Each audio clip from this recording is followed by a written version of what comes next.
The massive alien fleet appeared in space, like deadly flowers blooming in the darkness.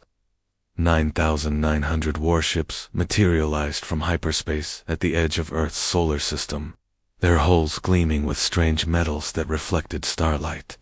Each vessel was larger than anything humans had ever built, bristling with weapons that could crack planets in half. Admiral Kethver stood tall on the bridge of his flagship, the Domination. His reptilian features showed no emotion as he watched the small blue planet floating peacefully in the distance. This was his 43rd conquest, and he expected it to be as easy as all the others. His scaled fingers drummed against the command rail as he studied the primitive world before him. The Zephyrian fleet had traveled for months to reach this backwater system. Their scouts had reported a young species that had barely learned to split atoms. These humans still used chemical rockets to leave their planet's surface. They fought wars with gunpowder and metal bullets. It would be like crushing insects beneath his boot. Communications Officer Veltar, the Admiral called out in his deep, gravelly voice. Send them our standard message. Tell these humans they have 1 hour to surrender completely, or we will turn their world into glass. Veltar's clawed hands moved across his control panel. The surrender demand went out on all frequencies, translated into every human language. Their computers had learned from intercepted broadcasts, far below on Earth. Deep inside a mountain in Colorado, General Mike Thompson sat in the most secure military facility on the planet. NORAD had been watching the alien ships arrive for the past 3 hours. Every radar screen, every satellite, every telescope pointed toward space showed the same terrifying sight. Humanity was about to face its greatest test. Thompson was a career soldier with gray hair and deep lines on his face from decades of hard decisions. He had spent his entire adult life preparing for this moment, even when other people called him crazy. Now, as he watched the alien fleet take position around Earth, he felt oddly calm. "Sir, we are receiving their transmission," announced Captain Lisa Henderson from her station. Her voice was steady, but Thompson could see the fear in her eyes. Around the command center, dozens of men and women worked at their computers, coordinating with military bases around the world. Lieutenant Sarah Mitchell was tracking the alien ships on her screen. Each red dot represented enough firepower to destroy a city. There were nearly 10,000 of them. "General, they are demanding complete surrender within 1 hour," she reported. Sergeant Jake Rodriguez looked up from his communications panel. "All our bases are reporting ready status, sir. Operation Steel Wall is standing by for your command." Thompson nodded slowly. For 30 years, humanity had been preparing for this day. Ever since the first alien scout ship had crashed in the Nevada desert in 1995, a secret group of military leaders and scientists had been working on a plan. They had reverse-engineered alien technology. They had built weapons and defenses that officially did not exist. They had turned Earth's entire solar system into a trap. "Patch me through to all defense networks," Thompson ordered. "It is time to activate Operation Steel Wall." Across the globe, military commanders received the coded message they had been waiting for their entire careers. Admiral Robert Jackson commanded the Pacific Fleet from his carrier in the middle of the ocean. He looked at his officers and nodded grimly. "You all know what this means. God help us all." Colonel Amanda Stevens stood in Peterson Air Force Base in Colorado, watching as her pilots ran toward their aircraft. These were not normal jets. They were hybrid ships built with technology that had taken 25 years to understand. "Launch all squadrons," she commanded. "Show these aliens what humans are made of." In secret bases hidden around the world, weapons systems that had never appeared on any government budget came online. Soldiers who had trained for years in underground facilities prepared for battle. Scientists like Dr. Robert Hayes and Dr. Karen Williams activated defense systems that used alien technology improved by human ingenuity. Back in space, Admiral Kethver waited for the humans to respond. Every species they had conquered before had surrendered immediately when they saw the size of the Zephyrian fleet. The smart ones gave up without a fight. The foolish ones tried to resist and were quickly crushed.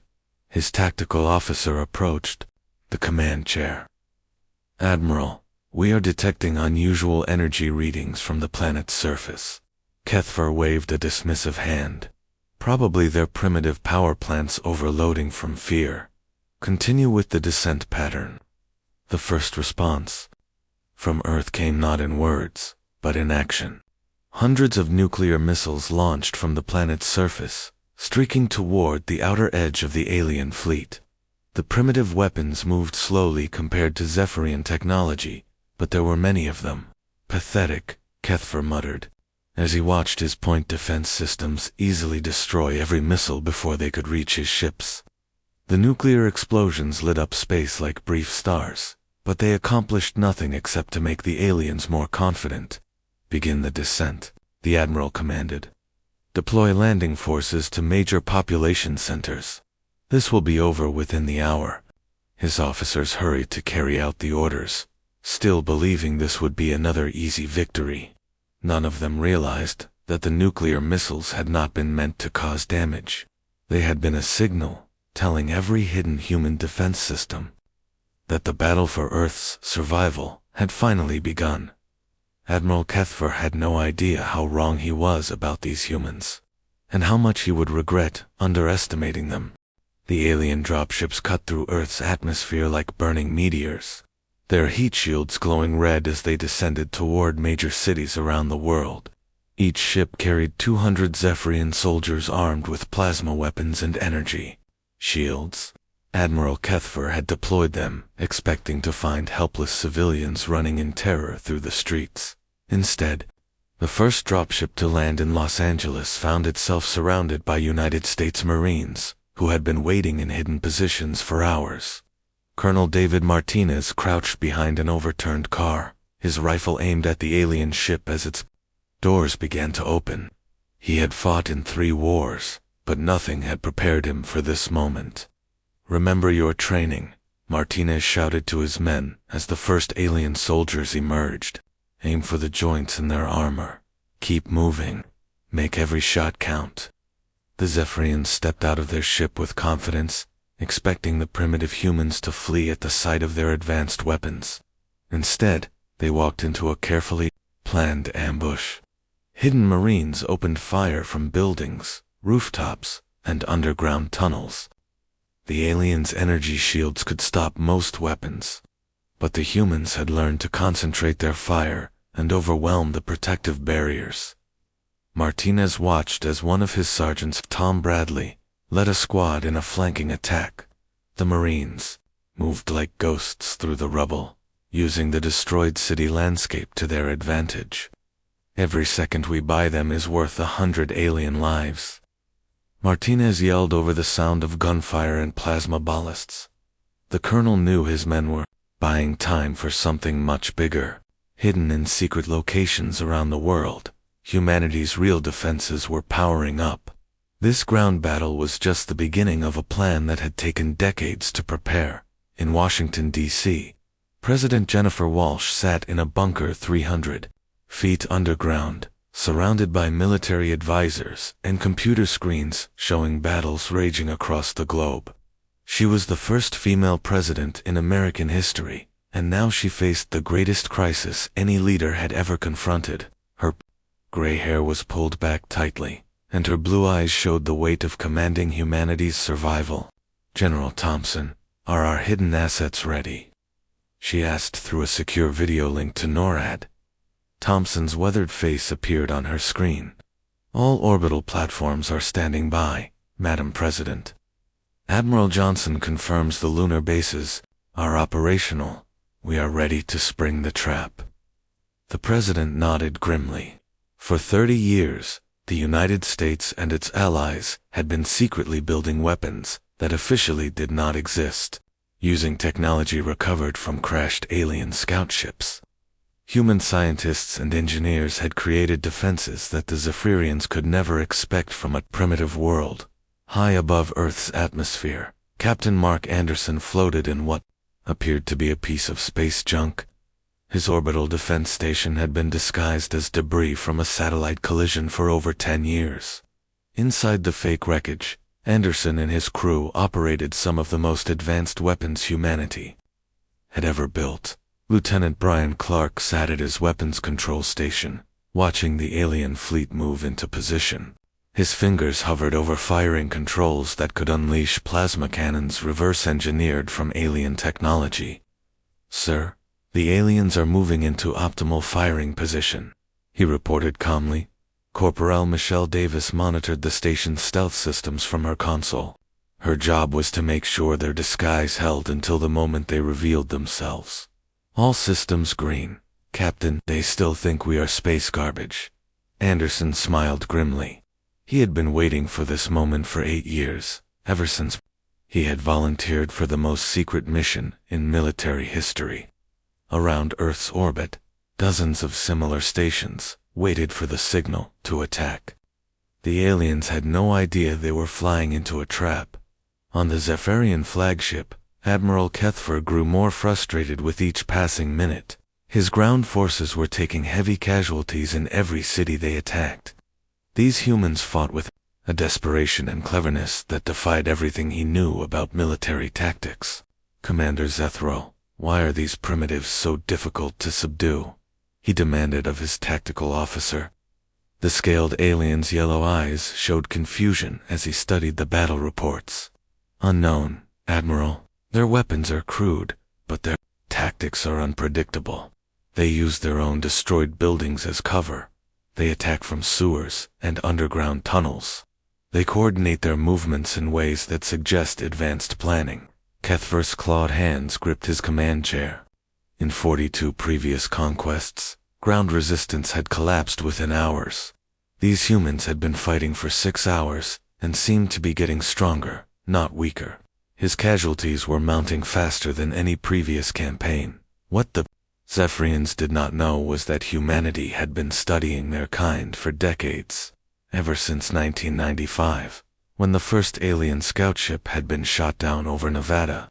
Teams of scientists led by brilliant minds like Dr. Robert Hayes and Dr. Karen Williams had been working to understand alien technology. They had learned how Zephyrian weapons worked, how their ships moved, how their tactics operated. More importantly, they had improved on everything they learned. Human engineers had taken alien plasma weapons and made them more powerful. Human tacticians had studied Zephyrian battle plans and developed counters to every strategy. Humanity had spent 30 years preparing for this exact invasion. Now, as alien dropships continued to land around the world, the real battle was about to begin.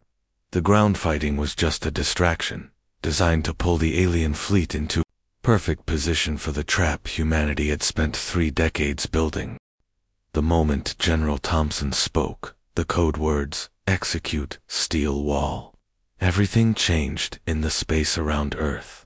For 10 years, objects that looked like broken satellites and space junk had been floating quietly in orbit. The Zephyrian fleet had scanned them and dismissed them as harmless debris. They were about to learn how wrong they were. Captain Mark Anderson felt his stomach drop as artificial gravity kicked in aboard his disguised defense platform.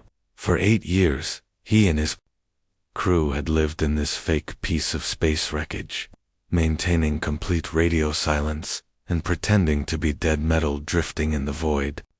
Now their moment had finally arrived. "All systems online," reported Lieutenant Brian Clark from his weapons station. His hands moved quickly across controls that powered up plasma cannons built from alien technology that humans had spent decades improving. "Target acquired. Firing solution locked." Anderson looked at his crew one last time. Corporal Michelle Davis sat at her console, her fingers dancing over the stealth controls that had kept them hidden for so long. Sergeant Paul Garcia monitored the power systems that were about to unleash devastating weapons on an unsuspecting enemy. "Fire," Anderson commanded quietly. The first blast from Anderson's platform struck a Zephyrian cruiser that had been lazily scanning the planet below. The alien ship's shields flared bright blue, and then collapsed under the unexpected assault. The cruiser exploded in a brilliant flash that lit up the darkness of space. All around Earth's orbit, similar scenes played out as 47 disguised defense platforms revealed themselves simultaneously. Massive weapons that should not have existed on a primitive world began tearing into the Zephyrian fleet. Each platform had been built using technology recovered from alien scout ships, but human engineers had made deadly improvements to every system. Admiral Kethver stood frozen on his bridge as warning alarms screamed throughout his flagship. His tactical displays showed dozens of his ships taking damage from weapons that appeared out of nowhere. "Report," he shouted at his confused officers.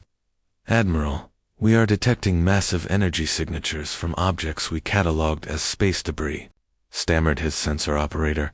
47 platforms have just powered up and opened fire." The alien commander's yellow eyes widened in disbelief.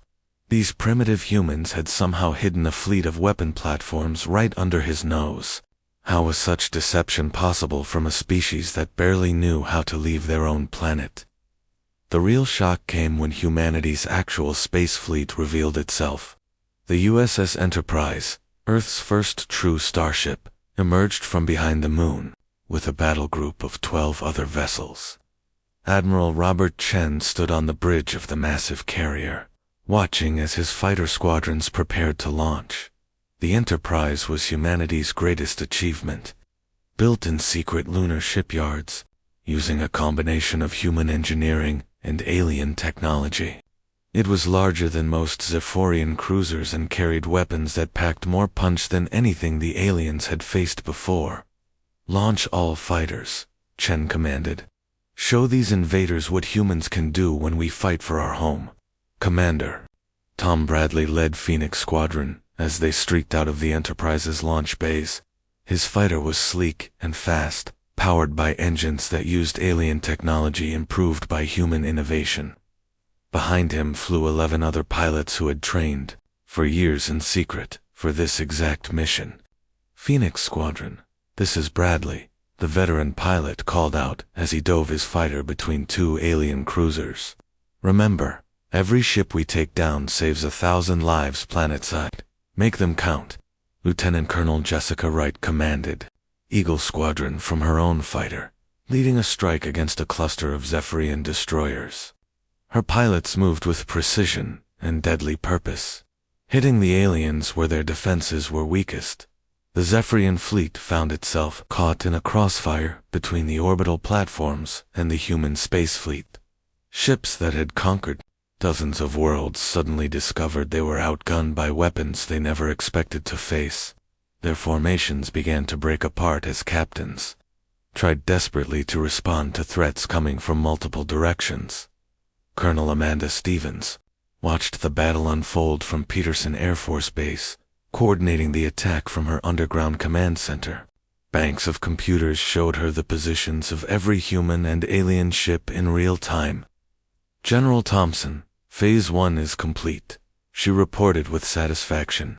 "Enemy casualties at 30% and climbing."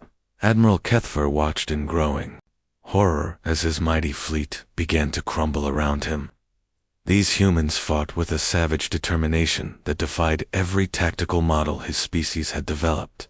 When human ships ran out of ammunition, their crews did something no Zephyrian could understand. They used their vessels as weapons, ramming them into alien ships to cause maximum damage. "How is this possible?"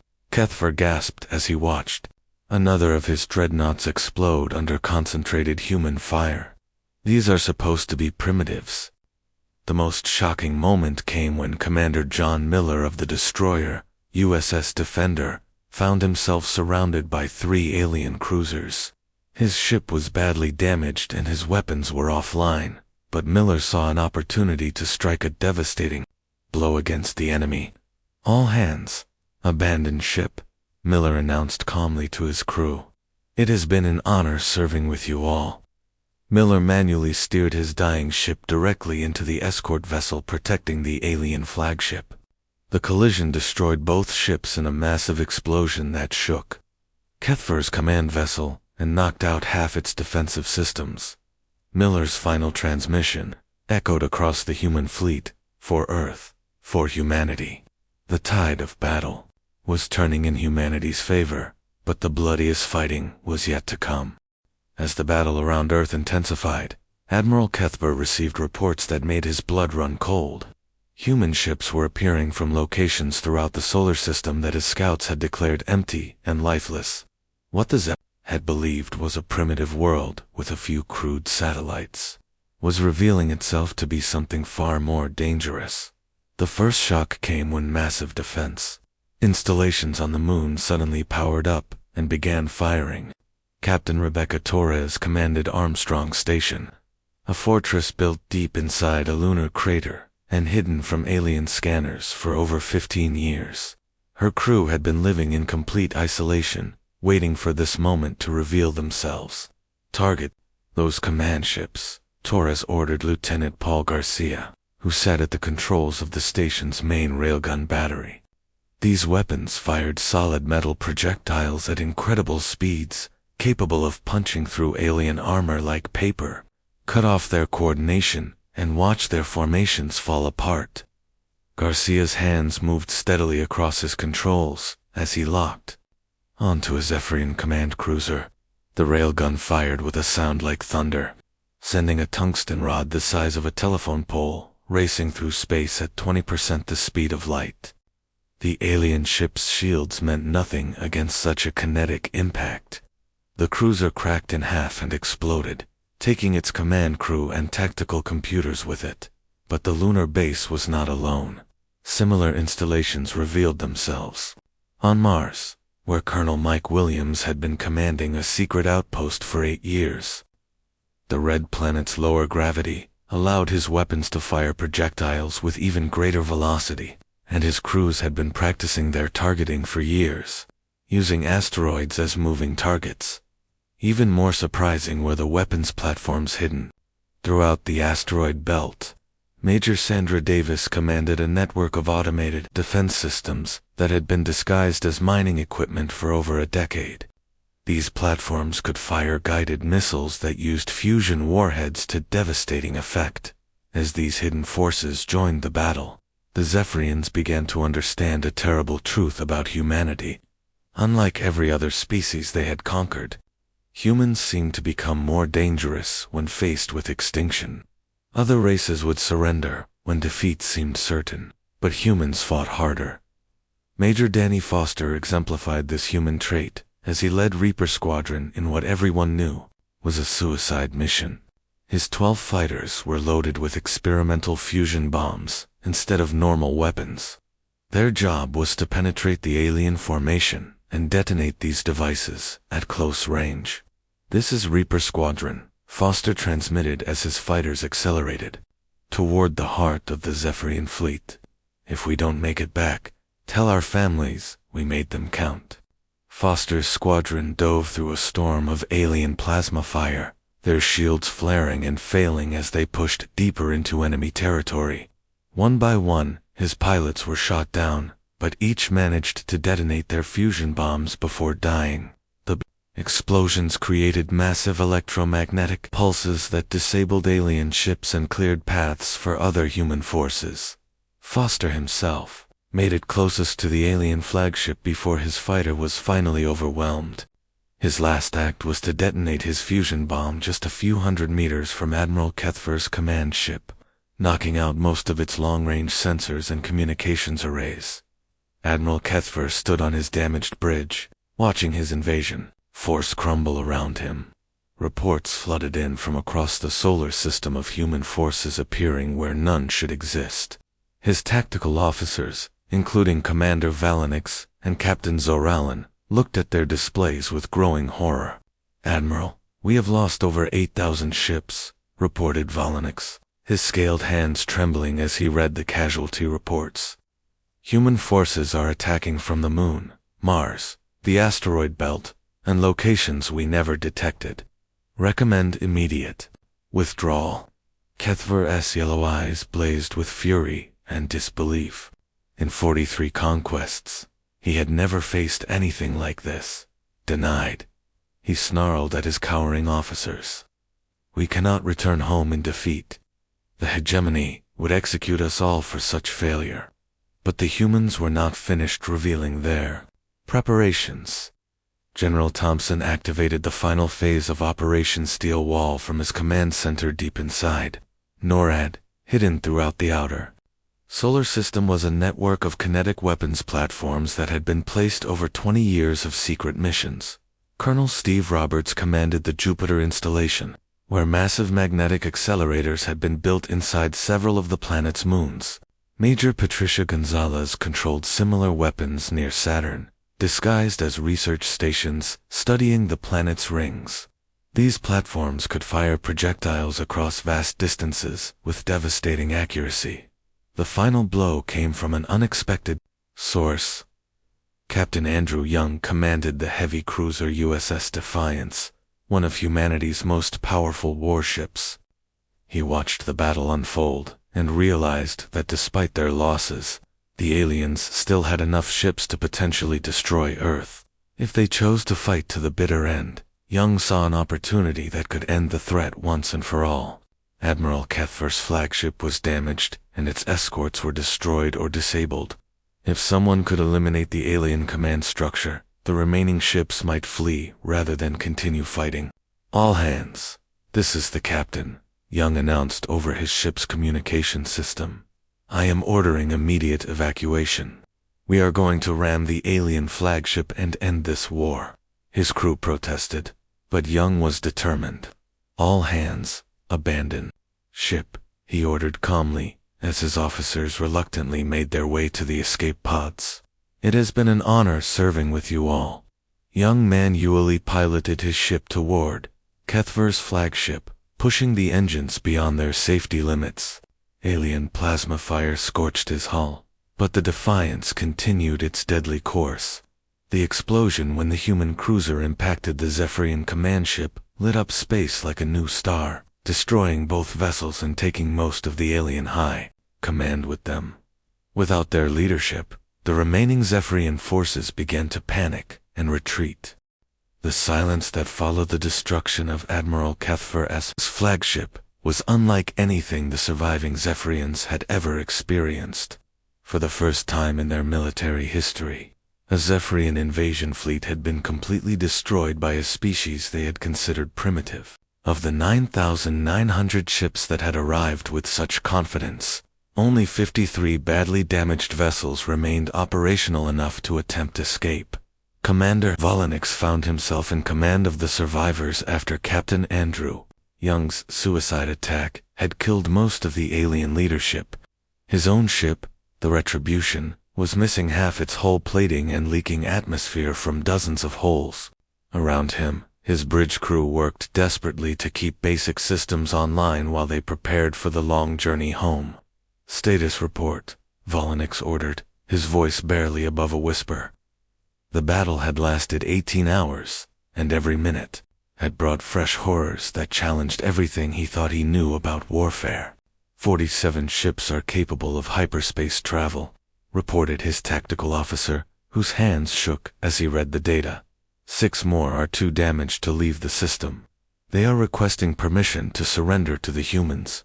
The idea of surrender was almost unthinkable to a Zephyrian military mind, but these circumstances were beyond anything their training had prepared them for.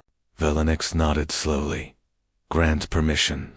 Perhaps the humans will show them mercy." On Earth, General Mike Thompson stood in NORAD's command center, surrounded by exhausted personnel who could barely believe what they had accomplished.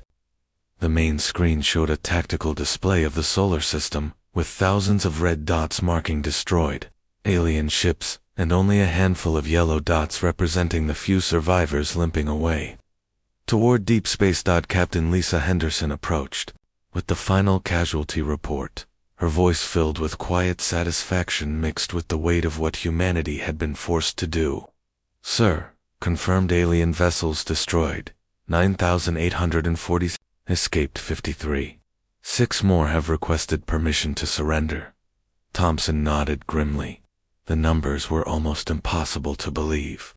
Humanity had faced complete extinction, and somehow turned the tables on their would-be conquerors. What about our losses? Significant, but manageable, Henderson replied. We lost 43 ships and 21 orbital platforms.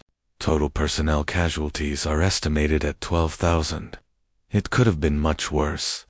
The general looked around at his staff, seeing the exhaustion and trauma in their faces. They had all known this day might come, but the reality of fighting for the survival of the entire human race had tested everyone beyond their limits. Begin rescue operations for the surrendering aliens. We are not monsters like they thought we were. President Jennifer Walsh stood in the Oval Office, preparing to address not just the American people, but all of humanity. The speech would honor heroes like Commander John Miller, who had rammed his ship into an alien escort vessel, Captain Andrew Young, who had sacrificed himself to destroy the enemy flagship, and Major Danny Foster, who had led a suicide squadron deep into enemy lines. My fellow Americans and citizens of Earth, she began, her voice carrying across every television and radio on the planet.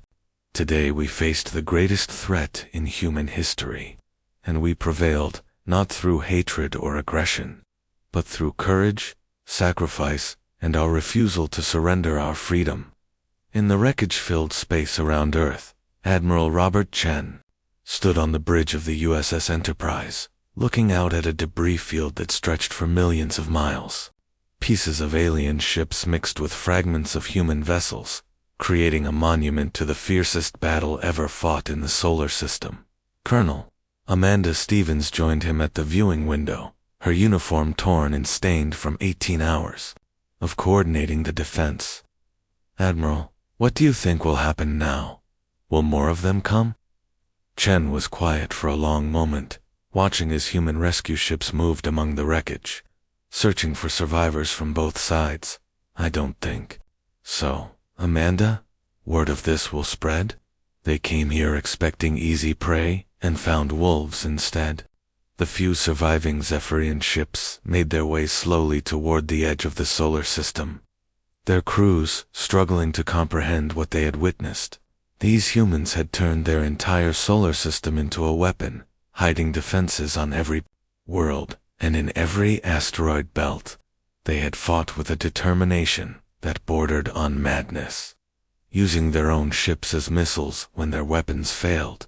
Commander Velenix recorded his final report as his damaged ship prepared to enter hyperspace. Command log, final entry. The human species must be classified as extremely dangerous. They have weaponized their own extinction instinct. Recommend immediate quarantine of their solar system and permanent non-aggression status.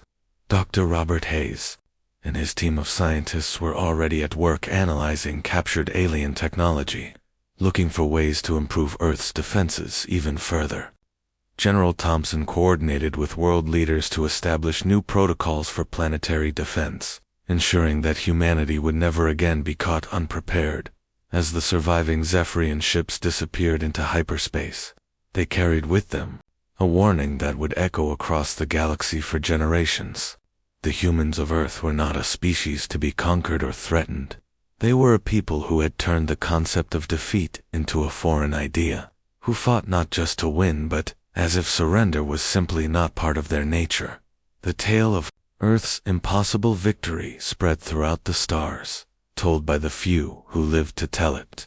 In the depths of space, other alien civilizations heard the story and made a simple but wise decision.